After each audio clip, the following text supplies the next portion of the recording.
Hey guys, my name is Ryan, and welcome back to Overwatch.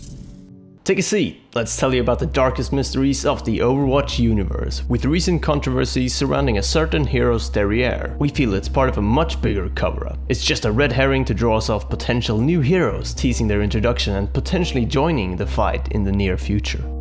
We'll start with Dorado, and the fact that it might have slipped under the radar with its Easter eggs if it wasn't for Elohim showing them during the pre-beta presentation down at Blizzard HQ a couple of months ago. He made it very clear to point out the Los Muertos graffiti as well as a file named Sombra. The speculation arose when Sombra, which means shadow in Spanish, was connected to Reaper in any way.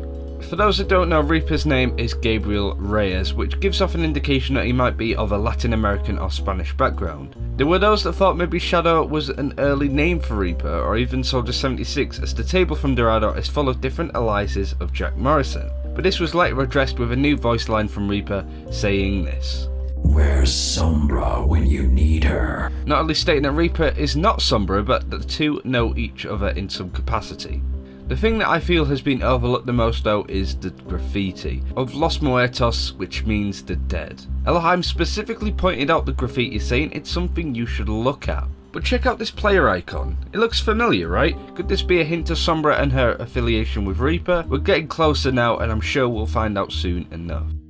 When the Elias patch was pushed, two new Easter eggs were added into the game. One, which was a file in the Sandcrawler of Anubis, and another on Gibraltar featuring Athena. Now, we agree that Athena looks like a strong candidate to be a new hero, and maybe even the next hero on the list. I feel the creation of the short introducing her and Winston's lore to the community is a strong indication that Athena is a character Blizzard want to feature more. So when she is released, the audience can turn around and say, oh yeah, I know who that is. Most people are suspecting something similar to Avengers Age of Ultron, when the Aljaris was installed into an empty Omnic shell and became the Vision. In Overwatch's case, Winston would give Athena a robot body to use, so that she can help in the fights themselves. But which is her body? Is it the one shown in the Sandcrawler, or is it the one from the opening pictures? We think it's the latter. The logo and sleek design seems much more appropriate for Athena than this mysterious figure. And it also doesn't really make sense that members of Overwatch are looking for Athena. The lore of the map is that Anubis is home to a facility doing tests on AI, and also states that, and I quote, holds a secret vital to the security of the region. And that is exactly what we are looking at here.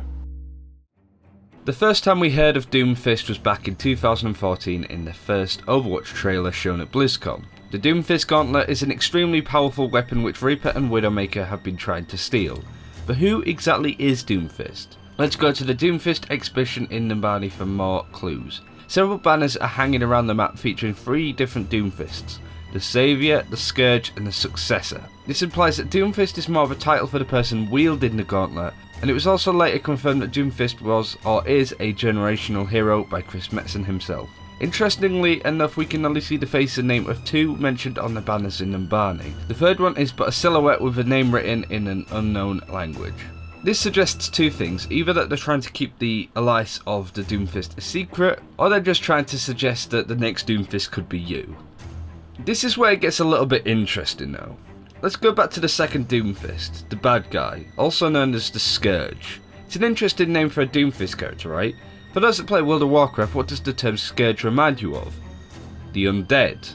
And the colour scheme of Adeyemi's poster is oddly reminiscent of a certain graffiti. I mean, it might be another mate is a Smurf killing vampire story, but there just might be an affiliation between Reaper, Sombra and the second Doomfist. It also gives a pretty strong theory on why Widowmaker and Reaper are trying to steal the Doomfist. Maybe the second Doomfist wants the gauntlet back, and is working with Talon to try and reclaim it and then take over the world in some capacity. Could we maybe have Overwatch's first big bad? Only time will tell. Wait, what kind of person would just go and make a video with some ridiculous theory that doesn't even make any sense? Oh wait,